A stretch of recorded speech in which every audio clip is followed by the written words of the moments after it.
Shalom jemaat yang terkasih dalam Tuhan. Sungguh sangat bersyukur hari ini kita boleh kembali datang beribadah kepada Tuhan. Di kesempatan yang istimewa hari ini bersama dengan seluruh jemaat, kita beribadah secara online di rumah kita masing-masing atau di tempat kita masing-masing.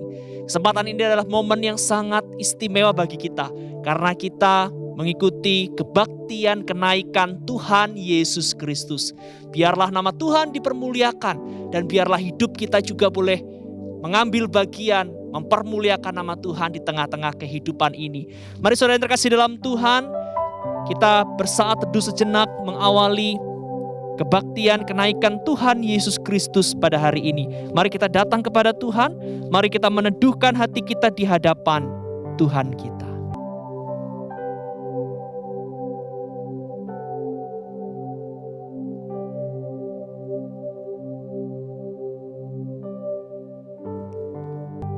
Saudara sekalian, mari kita bangkit berdiri. Ibadah hari ini dimulai dengan mengakui bahwa pertolongan kepada kita adalah dalam nama Tuhan yang telah menjadikan langit dan bumi. Turunlah kiranya atas kita sekalian anugerah dan damai sejahtera dari Allah Bapa, Allah Putra, dan Allah Roh Kudus. Mari kita tinggikan Tuhan Allah kita. Mari kita sembah, mari kita angkat pujian pengagungan kita kepada Tuhan kita. Kita naikkan pujian, tinggikan diri. Biarlah seperti pujian yang akan kita naikkan bersama saudaraku yang terkasih dalam Tuhan. Sungguh hati kita mengagungkan dan memuliakan Tuhan yang layak menerima segala puji dan sembah kita. Ku bersyukur padamu Tuhan. Bersyukur padamu Tuhan atas kasih-Mu. Ku bermazmur bagi nama-Mu yang kudus. Sebab Engkau kebenaran kami. Sebab Engkau kebenaranku, padamu ku percaya. Betapa mulianya Engkau, Betapa mulianya Tuhanku, ku rindu menyatakan, tinggikan dirimu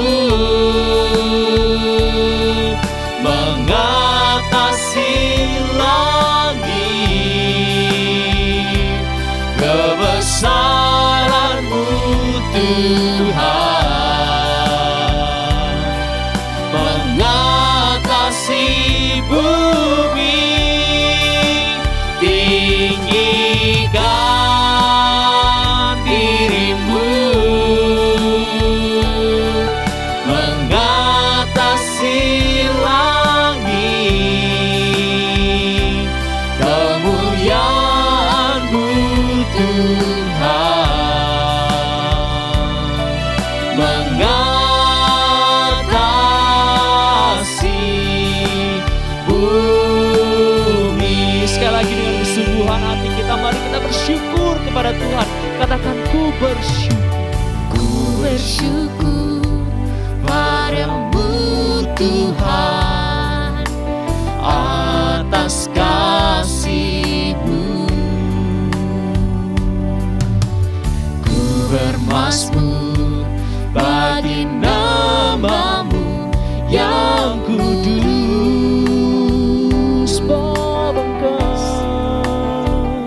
Sebab Engkau kebenaranku, padamu ku percaya. Betapa mulianya Engkau, Betapa mulianya sungguh hati kami ya Tuhan. Sungguh hati kami rindu menyatakan senantiasa ditinggikanlah nama-Mu ya Tuhan. Tinggikan dirimu mengatasi langit, kebesaran-Mu Tuhan mengatasi bumi. Tinggikan diri-Mu mengatasi langit. Kemuliaan-Mu Tuhan mengatasi bumi. Mari kita katakan, sebab Tuhan Allah kita, sebab Kau besar. Sebab Kau besar, perbuatan-Mu ajaib, tiada seperti Engkau. Tiada seperti Engkau. Sebab Kau besar, perbuatan-Mu ajaib, tiada seperti Engkau. Tiada seperti Engkau. Sebab Kau besar. Sebab Kau besar, perbuatan-Mu ajaib, tiada seperti Engkau. Terima kasih ya Tuhan. Sungguh tiada yang besar seperti Engkau. Tuhan Allah kami, Tuhan Yesus Kristus Juru Selamat kami. Oh, terima kasih Tuhan. Tiada seperti Engkau. Saudara dipersilakan untuk duduk. Mari saat ini kita datang kepada Tuhan. Mari kita datang untuk mengakui segala dosa dan pelanggaran kita di hadapan Tuhan. Saudaraku, Dia adalah Allah yang Maha Tahu segala hal yang tersembunyi, segala hal yang terkecil. Tapi satu yang dimaui oleh hatinya, yaitu sungguh kita datang dengan jujur dan terbuka di hadapannya, mengakui setiap dosa kita, memohonkan agar Allah melayakkan kita datang menyembahnya, sehingga kita sungguh boleh datang di hadapannya di kesempatan saat ini. Mari saudara, kita datang kepada Tuhan. Kita akui, kita mohonkan pengampunan untuk setiap dosa dan kesalahan kita. Dan bersyukur, berterima kasihlah untuk setiap pengampunan yang Tuhan berikan. Mari kita berdoa.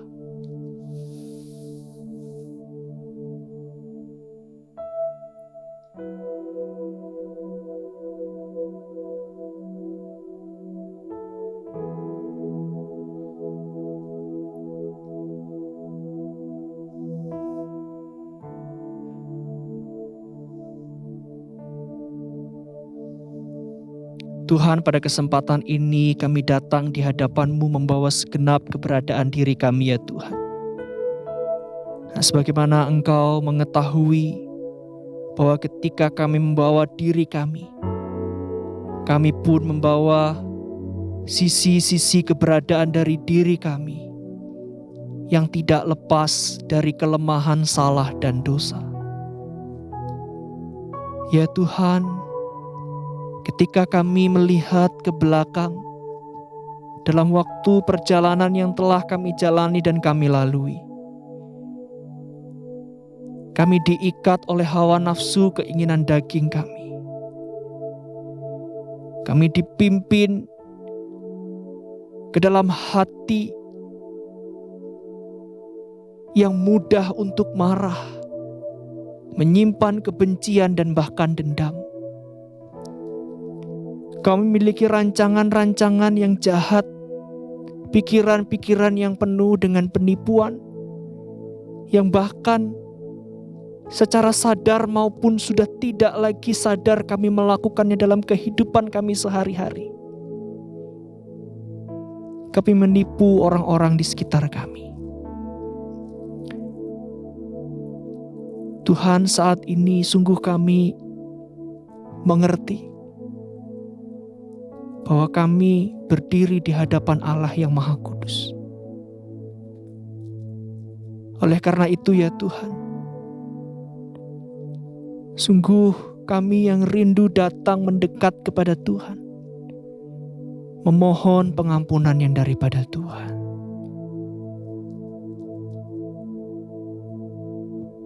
Ampunilah ya Tuhan segala dosa dan pelanggaran kami, sehingga kami boleh dilayakkan untuk datang menyembah Tuhan di kesempatan saat ini.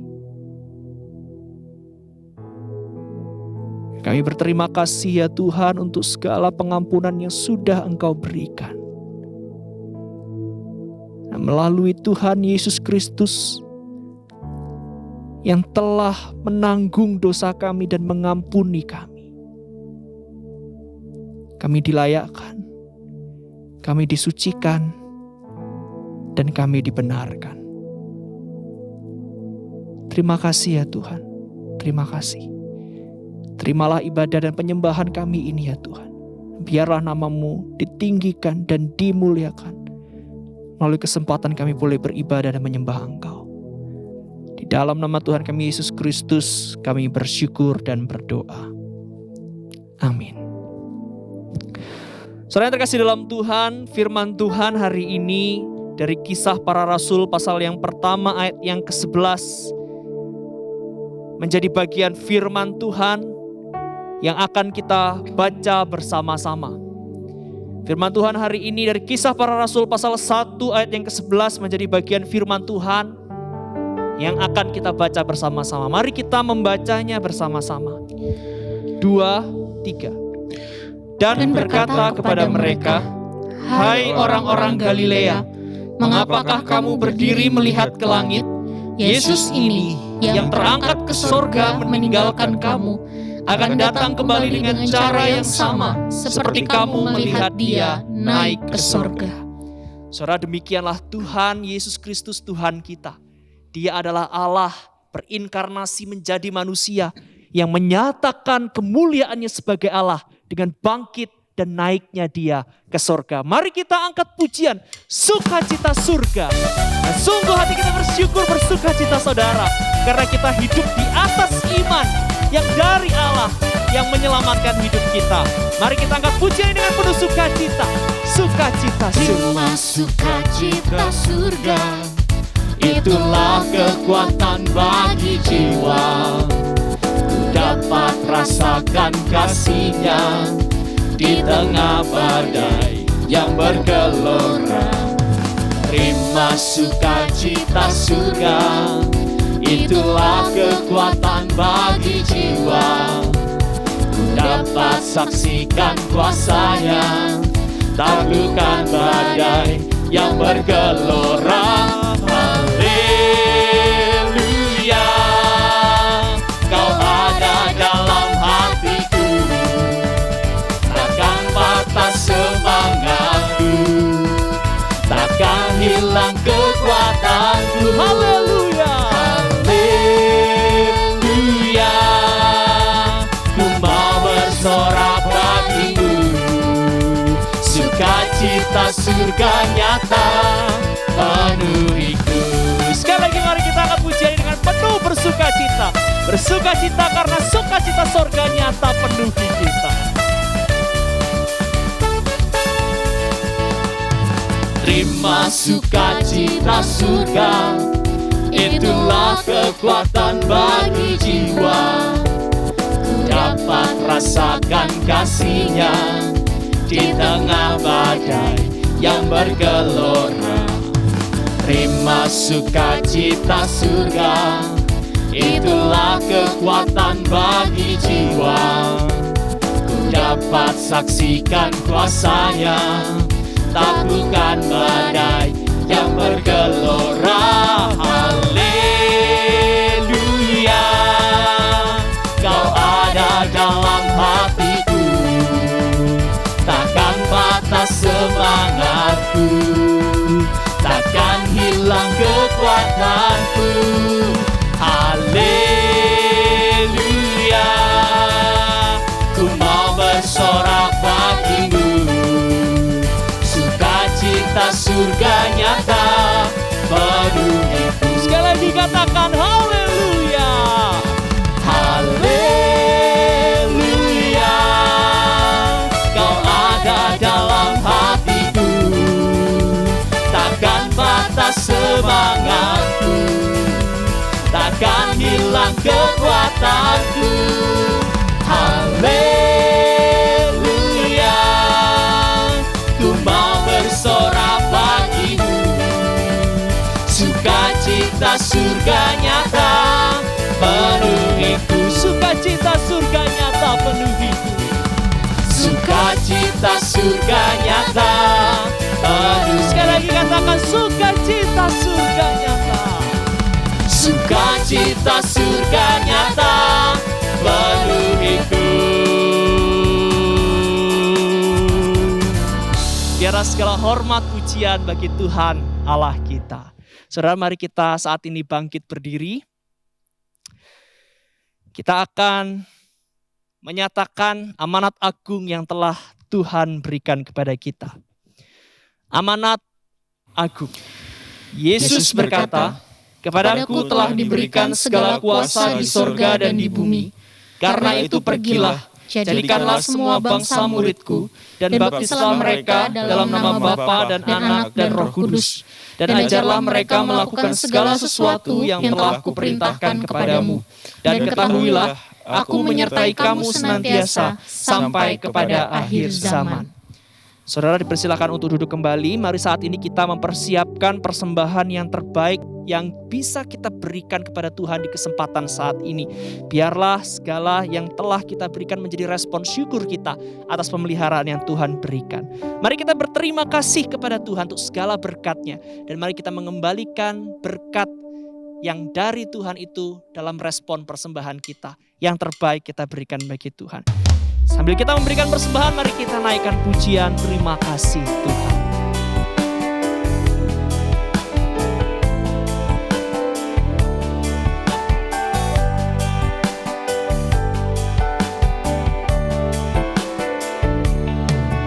Terima kasih Tuhan untuk kasih setiamu yang ku alami dalam hidupku. Terima kasih Yesus untuk kebaikanmu sepanjang hidupku.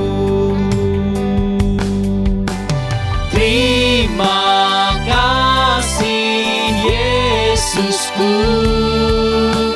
buat anugerah yang Kau beri, sebab hari ini Tuhan adakan syukur bagimu. Katakan terima kasih Yesus. Terima kasih Yesusku buat anugerah yang Kau beri, sebab hari ini Tuhan adakan syukur bagimu. Mari kita berdoa. Bapa, kami bersyukur berterima kasih untuk segala pemeliharaan yang telah Engkau berikan bagi kami dalam kehidupan kami. Kami bersyukur kalau kami masih diberikan kesehatan. Kami bersyukur kalau kami boleh diberikan sumber kehidupan bagi kami. Untuk kami boleh tetap dapat hidup sampai hari ini melalui segala berkat demi berkat yang Tuhan berikan. Terima kasih ya Tuhan, semua kami dapatkan karena berkat pemeliharaan pertolongan daripada Tuhan. Terima kasih ya Tuhan, karena itu kami memberikan persembahan ini sebagai respon syukur kami atas segala berkat yang telah Engkau berikan. Biarlah kiranya Engkau yang menerimanya ya Tuhan, dan biarlah persembahan ini boleh dipakai menjadi alat bagi pekerjaan pelayanan boleh dinyatakan, dan nama-Mu, kerajaan-Mu boleh dimuliakan di tengah-tengah dunia ini. Tuhan, inilah juga kehidupan kami yang kami persembahkan kepadamu sebagai persembahan yang hidup, yang memuliakan nama Tuhan. Kiranya Tuhan pakai seluruh kehidupan kami juga untuk kami boleh hadir di tengah-tengah dunia ini, menyatakan kasih Tuhan, sehingga nama Tuhan boleh dikenal dan dipermuliakan di tengah-tengah bumi ini. Terima kasih, inilah persembahan kami Kami serahkan, terimalah Tuhan dan pakailah sesuai dengan kehendak-Mu. Dalam nama Tuhan kami Yesus Kristus, kami berdoa. Amin. Saudara, saat ini kita akan bersama-sama mendengarkan kebenaran firman Tuhan. Biarlah firman Tuhan yang ditabur menjadi benih yang tertanam di dalam hati kita, bertumbuh subur, sehingga melalui kehidupan kita, orang-orang boleh melihat kasih dan kemuliaan Tuhan, dan nama Tuhan dipermuliakan. Mari kita sambut kebenaran firman Tuhan hari ini dengan mengangkat pujian, bukti kebesaran.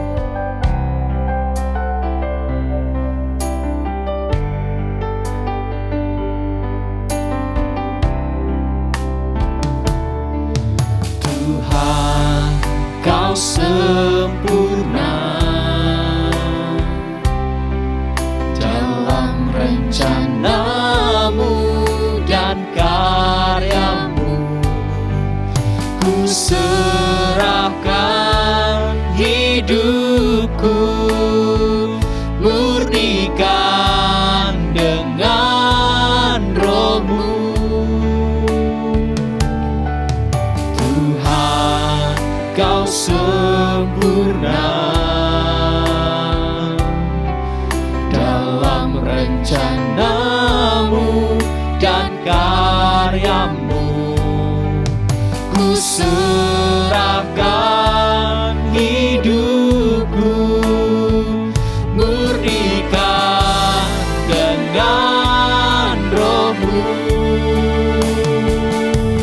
Hidupku menggenapi firman-Mu, tanda mujizat sertai tiap langkahku. Kau bersamaku, di dalamku, jadi bukti kebesaran-Mu. Tuhan, Kau sempurna.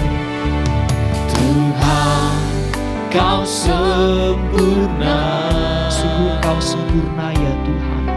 Dalam setiap rencana-Mu dan karya-Mu ya Tuhan. Sehingga biarlah hidup kami ya Tuhan jadi kehidupan yang terus kami serahkan kepada Engkau ya Tuhan. Murnikan dengan Roh-Mu. Hidupku menggenapi firman-Mu. Amin. Tanda mujizat sertai tiap langkahku. Kau bersamaku, di dalamku, jadi bukti kebesaran-Mu. Hidupku menggenapi firman-Mu. Tanda mujizat sertai tiap langkahku. Kau bersamaku, di dalamku, jadi bukti kebesaran-Mu. Kau bersama kami ya Tuhan. Kau bersamaku,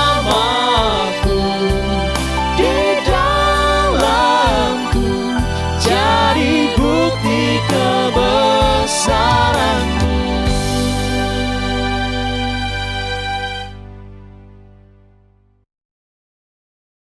Bapak, Ibu, saudara-saudara yang dikasihi oleh Tuhan, sebelum kita sama-sama membaca dan merenungkan satu bagian dari kebenaran firman Tuhan berkaitan dengan peringatan perayaan kenaikan Tuhan Yesus Kristus pada hari ini, mari kita sama-sama kita merendahkan hati kita di hadapan Tuhan, kita memohon pertolongan dari Allah Roh Kudus. Bapa di surga, kami bersyukur kepada Tuhan untuk penyertaan dan pemeliharaan-Mu ya Tuhan di dalam kehidupan kami. Secara khusus pada hari ini kami memperingati dan merayakan akan peristiwa kenaikan Tuhan Yesus Kristus ke surga. Kami sungguh rindu ya Tuhan, di dalam perayaan pada hari ini kami betul-betul dibawa masuk ke dalam pengenalan dan penghayatan yang lebih dalam akan apa yang Kristus kerjakan bagi kami orang-orang berdosa. Kami sungguh berdoa biarlah kiranya Allah Roh Kudus yang menolong dan yang memimpin kami, supaya kami bukan saja mengerti, memahami akan kebenaran firman-Mu, tetapi terlebih lagi kami dimampukan untuk mengaplikasikan, untuk mempraktekkan kebenaran firman-Mu itu ke dalam kehidupan kami sehari-hari. Ya Tuhan, jadikan hati kami boleh menjadi tanah yang baik ketika ditaburi oleh benih kebenaran firman-Mu. Terima kasih ya Tuhan, di dalam nama Tuhan Yesus Kristus kami bersyukur dan berdoa. Amin. Salam Bapak Ibu, saudara-saudara yang dikasihi oleh Tuhan Yesus Kristus. Di dalam peringatan dan perayaan kenaikan Tuhan Yesus ke surga pada hari ini, maka saudara-saudara saya ingin mengajak kita untuk membuka dan merenungkan satu bagian firman Tuhan yang terambil dari Kisah Para Rasul pasal yang pertama ayat yang ke-6 sampai dengan yang ke-11. Kisah Para Rasul pasal yang pertama ayat yang ke-6 sampai dengan yang ke-11, demikianlah firman Tuhan. Maka bertanyalah mereka yang berkumpul di situ, Tuhan, maukah engkau pada masa ini memulihkan kerajaan bagi Israel? Jawabnya, engkau tidak perlu mengetahui masa dan waktu yang ditetapkan Bapa sendiri menurut kuasanya. Tetapi kamu akan menerima kuasa kalau Roh Kudus turun ke atas kamu, dan kamu akan menjadi saksiku di Yerusalem, di seluruh Yudea dan Samaria, dan sampai ke ujung bumi. Sesudah Tuhan Yesus mengatakan demikian, terangkatlah ia disaksikan oleh mereka, dan awan menutupnya dari pandangan mereka.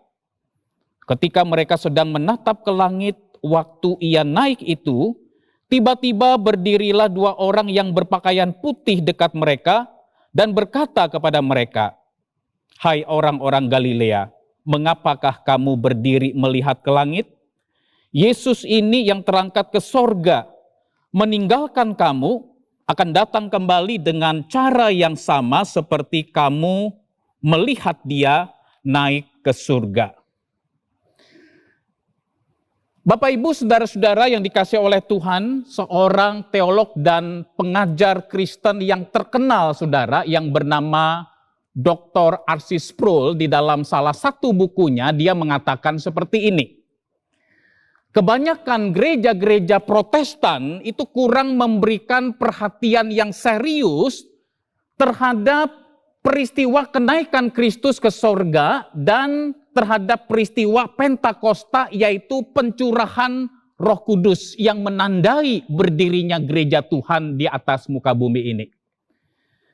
Nah saudara-saudara, kalau kita mencerna, merenungkan, memikirkan perkataan daripada R.C. Sproul ini, saudara, saya sangat setuju.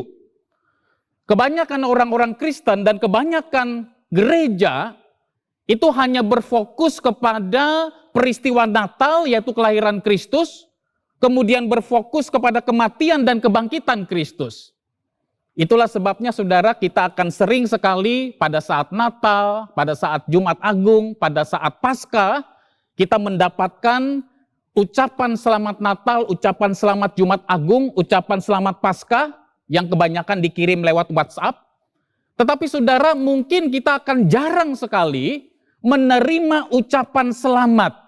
Selamat memperingati kenaikan Kristus ke sorga, atau selamat memperingati Pentakosta, peristiwa pencurahan Roh Kudus.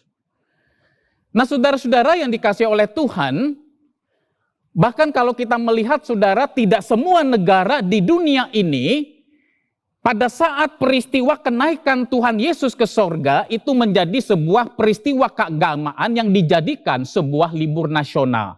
Ya misalnya saudara di Singapura, maka di negara Singapura saudara, pada saat peristiwa kenaikan peringatan Kristus naik ke surga itu tidak dijadikan sebagai libur nasional, sama seperti di Indonesia. Nah, saudara-saudara yang terkasih di dalam Tuhan, ini menjadi sesuatu hal yang perlu kita pikirkan dan kita renungkan baik-baik.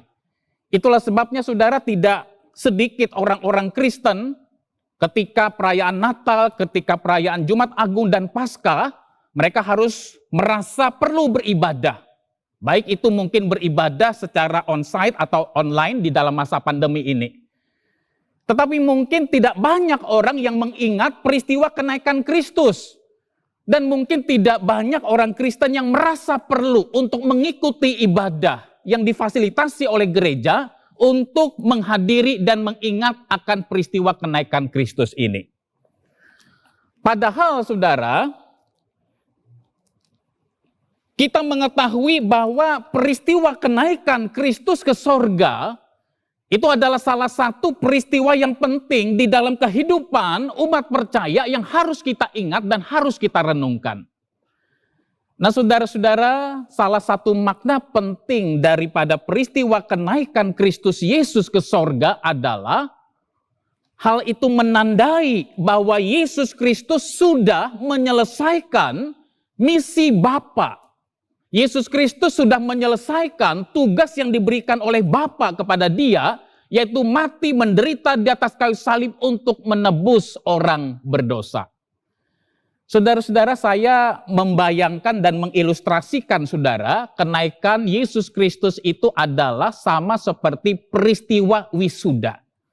Seorang mahasiswa yang mungkin belajar di dalam studinya, di dalam kuliahnya 4 atau 5 tahun, dengan bekerja keras, dia akhirnya menyelesaikan studinya, saudara. Sehingga tibalah satu masa yang dinantikan, yaitu masa yang disebut dengan wisuda.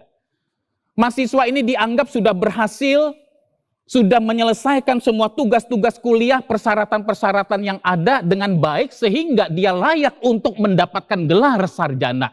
Diberikan oleh universitas kepada mahasiswa itu. Maka saudara, peristiwa kenaikan Kristus Yesus ke surga, itu saya ilustrasikan, saya analogikan mirip seperti sebuah peristiwa wisuda. Di mana Yesus Kristus dinyatakan sebagai pribadi yang sudah menang. Dinyatakan sebagai pribadi yang sudah setia, menyelesaikan semua pelayanan dan tugasnya di tengah-tengah dunia ini. Nah, saudara-saudara yang terkasih di dalam Tuhan, menarik sekali kalau kita, saudara, membaca catatan-catatan Alkitab berkaitan dengan peristiwa kenaikan Kristus Yesus di surga, ya baik di dalam Kisah Para Rasul maupun misalnya di dalam Injil Matius pasal yang ke-28, maka saudara, sebelum Yesus Kristus naik ke surga meninggalkan murid-muridnya, Yesus memberikan sebuah mandat, Yesus memberikan sebuah pesan yang penting untuk dilakukan oleh para murid pada saat itu. Saudara-saudara, ketika kita membaca Kisah Para Rasul, saudara, pasal yang pertama, ayat yang ke-6 sampai dengan yang ke-11 ini, saudara, menarik sekali di dalam bagian ini, murid-murid yang hadir, yang berkumpul pada saat itu, mengajukan sebuah pertanyaan kepada Tuhan Yesus. Pertanyaan yang diajukan, saudara, oleh murid-murid pada saat itu adalah, Tuhan, maukah engkau pada masa ini memulihkan kerajaan bagi Israel? Saudara-saudara, murid-murid Yesus pada masa itu, mereka memahami kedatangan Mesias di dalam dunia ini, itu adalah di dalam arti Mesias secara politik, yaitu Mesias yang akan memulihkan, membangkitkan bangsa Israel sebagai umat pilihan Allah, sebagai bangsa yang besar. Saudara-saudara, kalau kita memperhatikan, saudara, sejarah daripada kehidupan bangsa Israel, saudara, memang bangsa Israel mengalami begitu banyak penderitaan, begitu banyak kekelaman, saudara, jatuh, ditawan oleh bangsa-bangsa kafir, oleh bangsa-bangsa asing, saudara. Mereka berpindah dari tangan satu penjajah ke penjajah lain, dari bangsa Asyur, Babel, Persia, Yunani, dan terakhir pada saat Yesus Kristus hidup, orang Israel itu berada di dalam jajahan tawanan kekaisaran Romawi. Di dalam situasi seperti inilah mungkin mereka menjerit kepada Tuhan. Tuhan, bukankah kami umat pilihan-Mu? Bukankah kami adalah keturunan Abraham, Ishak, dan Yakub? Bukankah Engkau mengikat perjanjian kepada kami, mengkhususkan kami, dan memberkati kami sebagai bangsa yang besar? Tetapi mengapa Tuhan, kami bangsa pilihan ini, bangsa yang merupakan keturunan Abraham, Ishak, dan Yakub ini, justru kami terus-menerus menderita, terus-menerus dijajah, terus-menerus mengalami kesulitan, dari satu bangsa kafir kepada bangsa lain yang menawan kami, yang menjajah kami. Itulah sebabnya saudara, umat Israel pada saat itu, termasuk ketika Yesus Kristus hidup, dan ketika Yesus Kristus mau akan naik ke sorga, mereka sangat-sangat merindukan, sangat-sangat menantikan peristiwa pembebasan dan pemulihan bangsa Israel untuk kembali menjadi bangsa yang besar di atas muka bumi ini. Itulah sebabnya saudara, murid-murid bertanya di dalam ayat yang ke-6 pada saat itu, Tuhan, maukah Engkau pada masa ini memulihkan kerajaan bagi Israel? Nah, saudara-saudara yang terkasih di dalam Tuhan, kalau kita memperhatikan saudara ayat yang ke-6 sampai dengan ayat yang ke-8 di dalam bagian ini, murid-murid berfokus kehadiran Yesus, kedatangan Yesus ke dalam dunia adalah sebagai Mesias politik, Mesias yang membangkitkan kembali, mengangkat harkat martabat bangsa Israel menjadi bangsa besar sebagai umat pilihan Allah. Umat Israel, murid-murid pada saat itu, mereka berfokus kepada kebesaran, kepada pemulihan akan keadaan bangsa Israel yang berada di dalam jajahan kekaisaran Romawi pada saat itu. Tetapi saudara, di dalam bagian ini, Yesus ingin menegaskan bahwa Yesus bukanlah Mesias secara politik yang hadir pada saat itu. Tetapi kehadiran Yesus di tengah-tengah dunia ini adalah untuk menghadirkan kerajaan Allah di tengah-tengah dunia yang berdosa. Bapak, Ibu, saudara-saudara yang terkasih di dalam Tuhan, ketika kita saudara setiap minggu kita mengucapkan doa Bapa Kami, di dalam salah satu kalimat dari doa Bapa Kami itu saudara, ada kalimat yang berbunyi, datanglah kerajaan-Mu. Apa artinya saudara? Setiap kali di dalam doa Bapa Kami, kita itu mengucapkan datanglah kerajaan Tuhan di tengah-tengah dunia ini. Kerajaan Tuhan saudara itu bukan berbicara penekanannya kepada geografis, kepada lokasi tertentu, tetapi saudara, di dalam tafsiran dari J.I. Packer, kerajaan Allah itu adalah sesuatu yang lebih menekankan relasi dengan Allah. Jadi saudara, ketika di dalam doa Bapa Kami kita berdoa, datanglah kerajaan-Mu ya Tuhan. Itu sama artinya saudara, kita sedang berdoa, kita sedang memohon, kita sedang merindukan kepada Tuhan. Supaya umat manusia yang berdosa ini, mereka itu memiliki relasi yang benar dengan Allah. Relasi manusia berdosa yang telah rusak oleh karena dosa itu dipulihkan oleh Allah.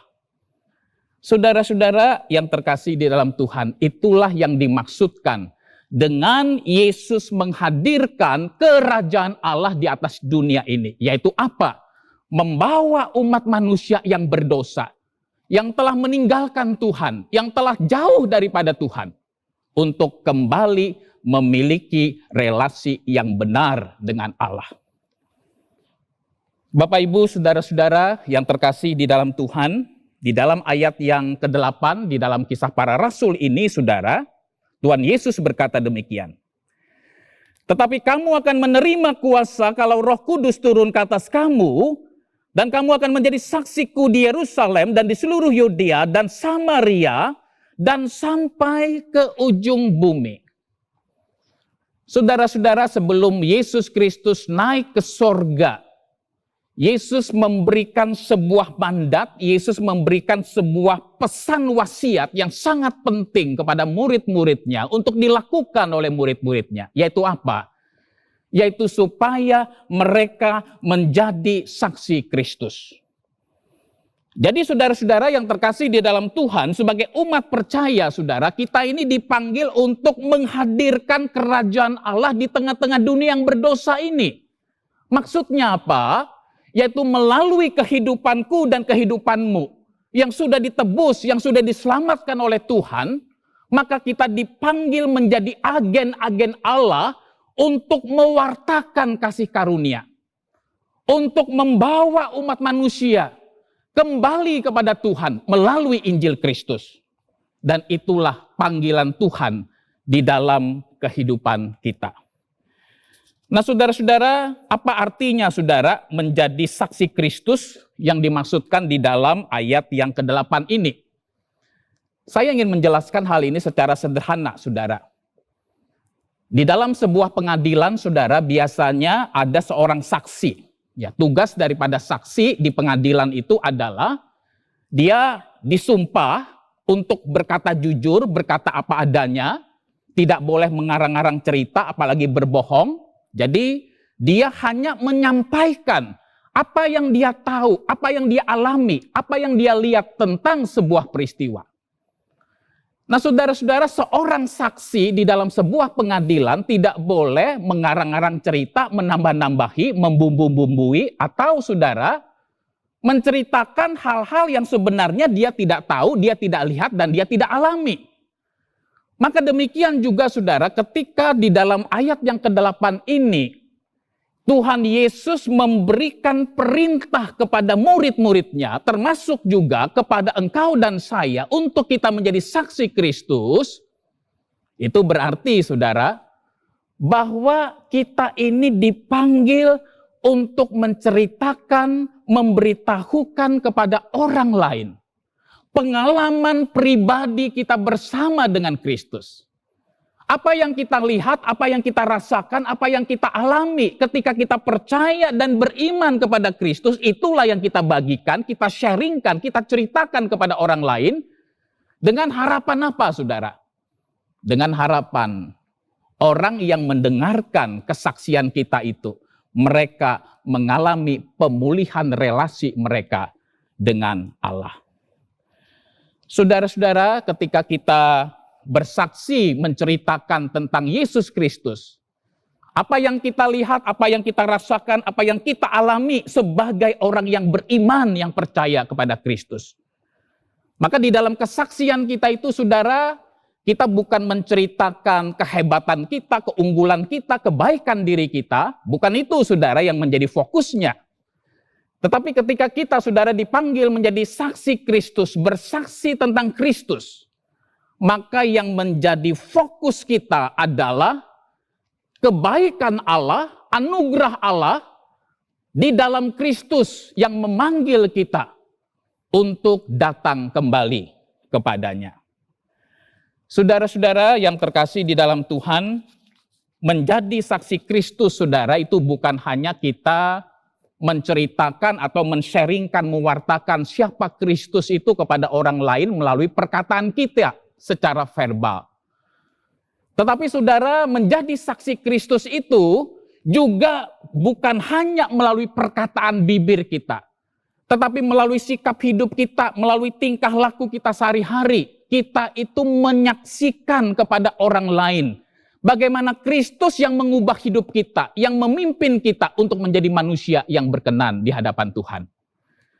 Bapak Ibu, saudara-saudara yang dikasihi oleh Tuhan, seorang teolog besar saudara yang merupakan salah satu dari 100 tokoh yang paling berpengaruh pemikirannya di abad 21 menurut majalah Times tahun 2005, yaitu Pendeta Dr. John Stott.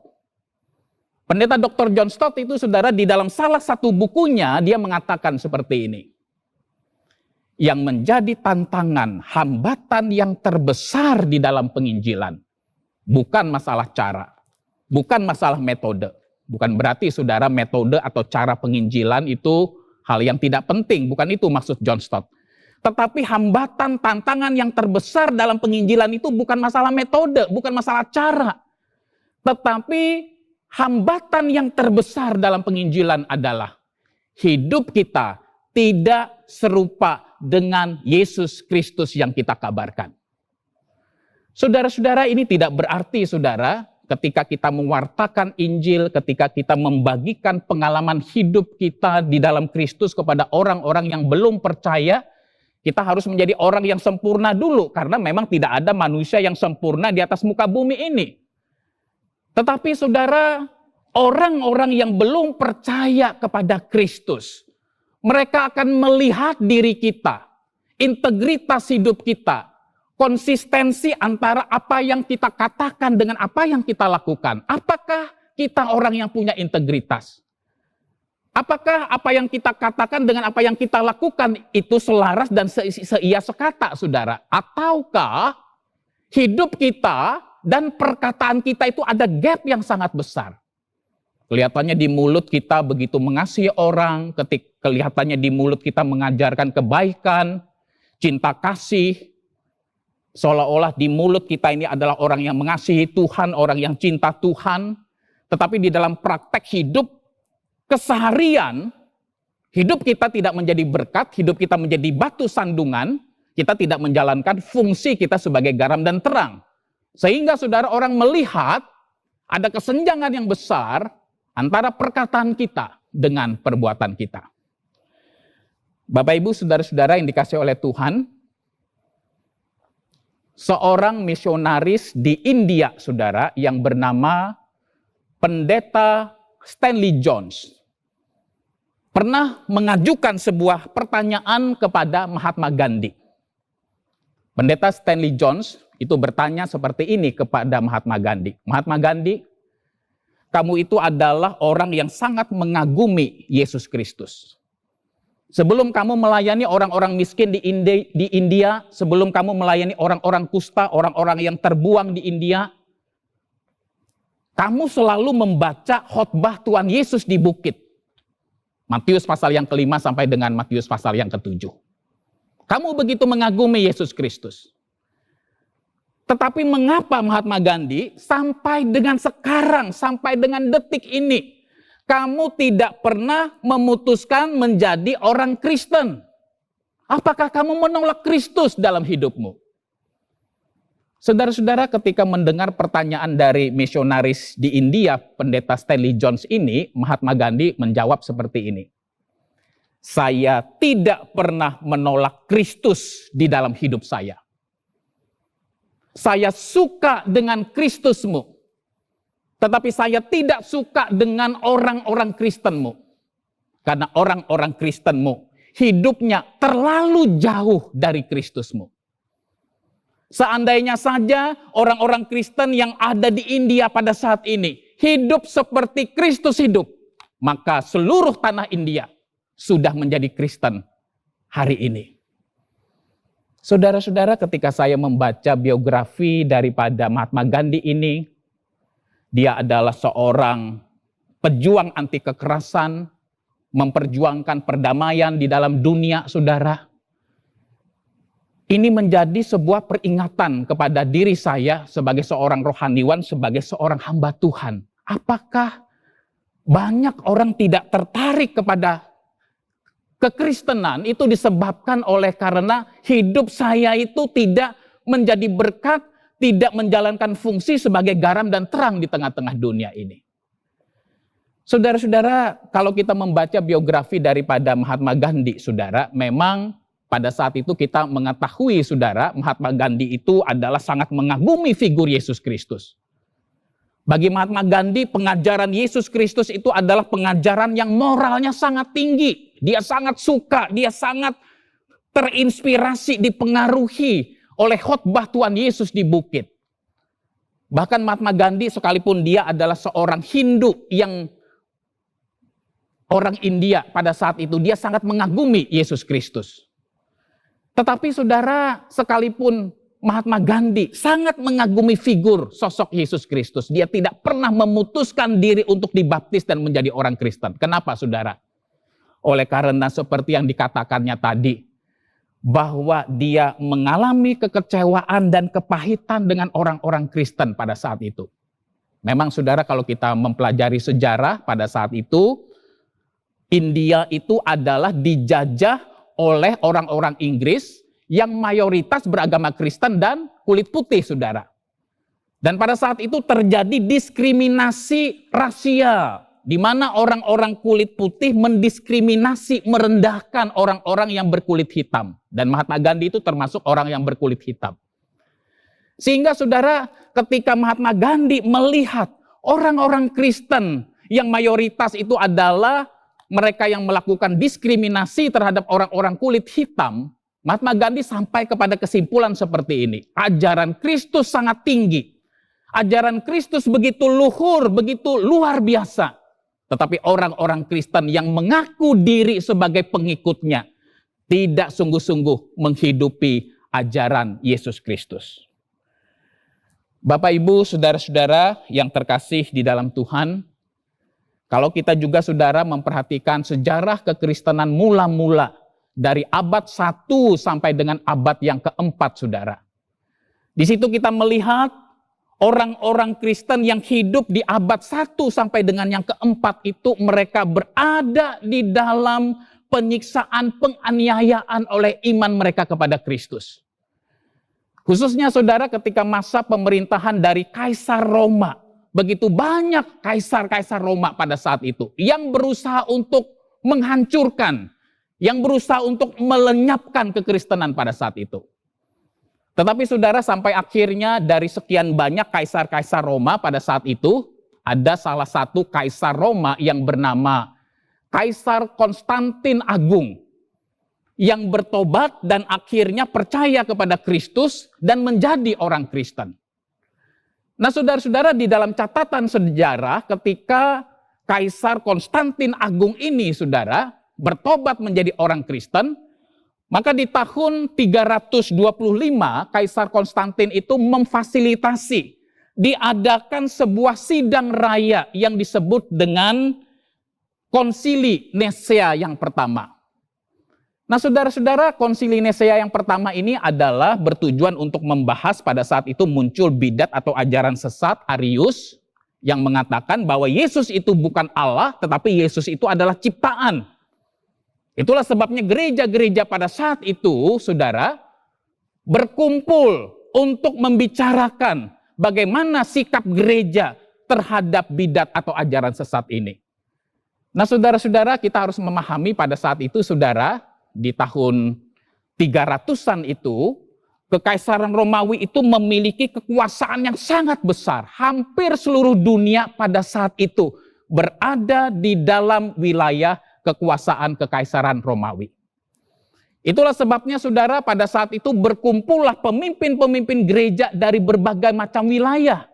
Ada yang dari Mesir, ada yang dari Persia, saudara, ada yang dari Asia, ada yang dari Yunani. Ya, pada masa itu mungkin bisa disebut mereka sebagai uskup, pemimpin-pemimpin gereja dari berbagai macam wilayah dan negara itu berkumpul di dalam Konsili Nisea yang pertama ini. Saudara-saudara, saya terharu sekali ketika membaca sejarah ini, saudara. Kenapa, saudara?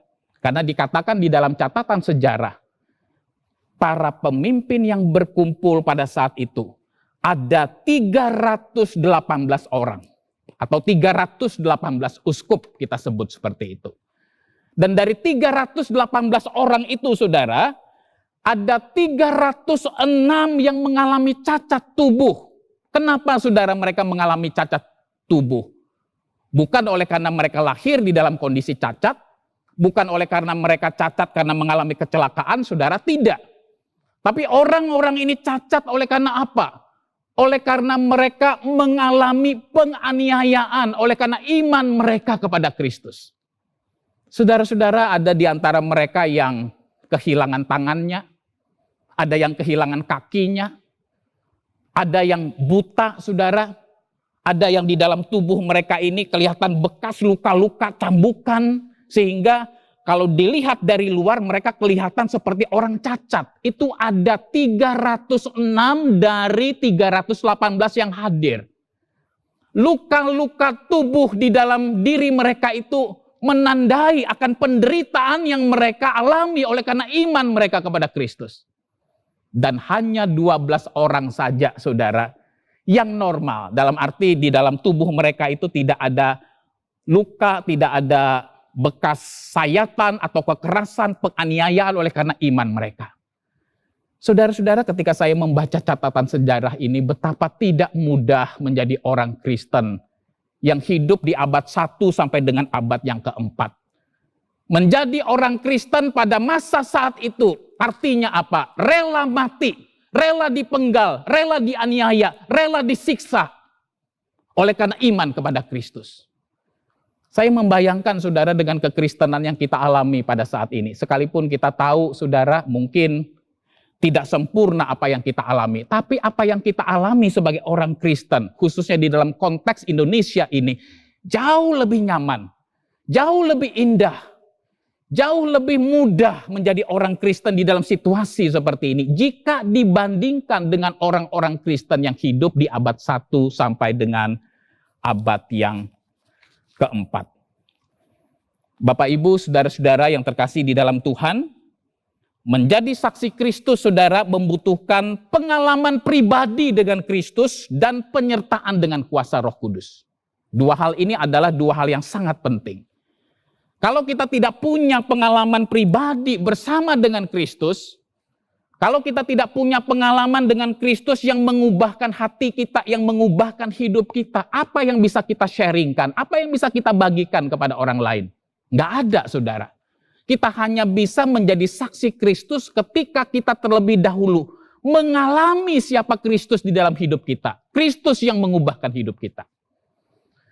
Tetapi saudara, untuk menjadi saksi Kristus tidak hanya dibutuhkan pengalaman pribadi bersama dengan Kristus yang mengubahkan hidup kita. Ya, di dalam ayat yang ke-8 ini juga saudara menegaskan sesuatu yang penting. Kita hanya dimungkinkan menjadi saksi Kristus, mewartakan kasih Kristus melalui perkataan dan perbuatan hidup kita sehari-hari di dalam pertolongan kuasa Roh Kudus. Tanpa kuasa Roh Kudus, sehebat apapun pengetahuan kita tentang Alkitab, kita tetap tidak akan bisa efektif menjadi berkat bagi orang lain. Tanpa kuasa Roh Kudus, sehebat apapun pengalaman pribadi kita bersama dengan Kristus, tetap juga tidak ada artinya. Hanya Roh Kuduslah yang bisa membuka dan yang menutup pintu hati manusia.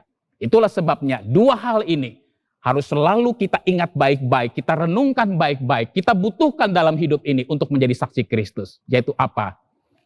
Hidup yang kaya, punya pengalaman pribadi dengan Kristus, dan kita bersandar kepada kuasa Roh Kudus untuk menjadi saksi Kristus dalam hidup kita. Selamat memperingati kenaikan Tuhan Yesus Kristus, dan biarlah kita diingatkan, saudara dan saya, dipanggil untuk menjadi saksi Kristus dalam hidup ini. Mari kita berdoa.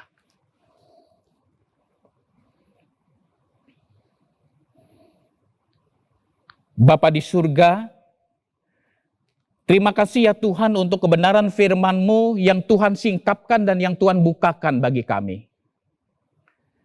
Kami sungguh sadar ya Tuhan dengan kekuatan, dengan kemampuan dan pengalaman pribadi kami sendiri, kami tidak akan mungkin bisa menjalankan mandat pesan wasiat yang Tuhan sampaikan kepada kami untuk kami menjadi saksi Kristus melalui perkataan dan perbuatan hidup kami sehari-hari. Kami sungguh membutuhkan pertolongan dan kekuatan dari Allah Roh Kudus yang memampukan kami untuk menghidupi kuasa Injil dan kebenaran firman-Mu ini dalam hidup kami sehari-hari. Tuhan tolong kami untuk kami menjadi orang Kristen yang bukan hidup hanya untuk diri kami sendiri. Yang hidup hanya untuk kepentingan keluarga kami sendiri. Tetapi biarlah kami menjadi orang Kristen yang selalu sadar kami adalah saksi Kristus yang harus memberitakan kasih karunia, mewartakan kebaikan, anugerah dan belas kasihan Tuhan kepada dunia ini, membawa manusia berdosa kembali kepada Tuhan dan memiliki relasi yang benar dengan Tuhan. Pimpin dan tolong akan setiap kami ya Tuhan. Terima kasih ya Tuhan, demi nama Yesus Kristus Tuhan kami bersyukur dan berdoa. Amin. Marilah jemaat sekalian kita mengembalikan segala hormat, kemuliaan bagi Allah Tritunggal. Mari bangkit berdiri, kita naikkan doksologi.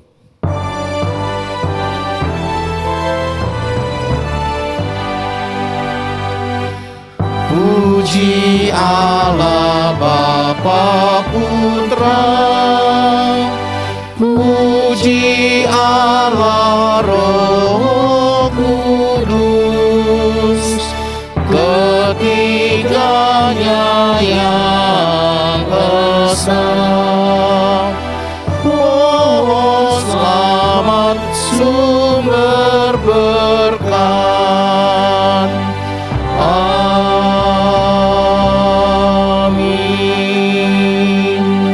Jemaat yang mengasihi Tuhan, arahkanlah hatimu kepada Tuhan dan terimalah berkat-Nya. Kiranya kasih karunia dan damai sejahtera menyertai kamu dari Dia yang ada dan yang sudah ada dan yang akan datang, dan dari ketujuh roh yang ada di hadapan tahtanya, dan dari Yesus Kristus saksi yang setia, yang pertama bangkit dari antara orang mati dan yang berkuasa atas raja-raja di bumi. Bagi Dia yang mengasihi kita dan yang telah melepaskan kita dari dosa oleh darah-Nya, yang telah membuat kita menjadi suatu kerajaan, menjadi imam-imam bagi Allah Bapanya. Bagi Dialah kemuliaan, kuasa sampai selama-lamanya. Amin. Amin. Amin. Amin. Amin.